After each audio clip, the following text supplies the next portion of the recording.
para ba may nagtanong sa'yo, pwede ba picture sa phone? Okay lang sa akin. Pwede. Yeah. Picture Okay na lang. lang natin para Okay tapos na.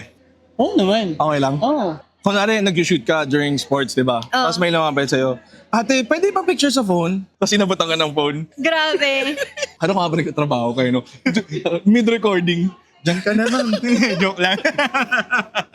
Pwede. Okay lang. Sa phone ko? Okay lang. Oh, Oo. sige, go. Okay lang. Oh. Kulit mo ha. Oh, sige. 1, 2, 3. Oh, sige.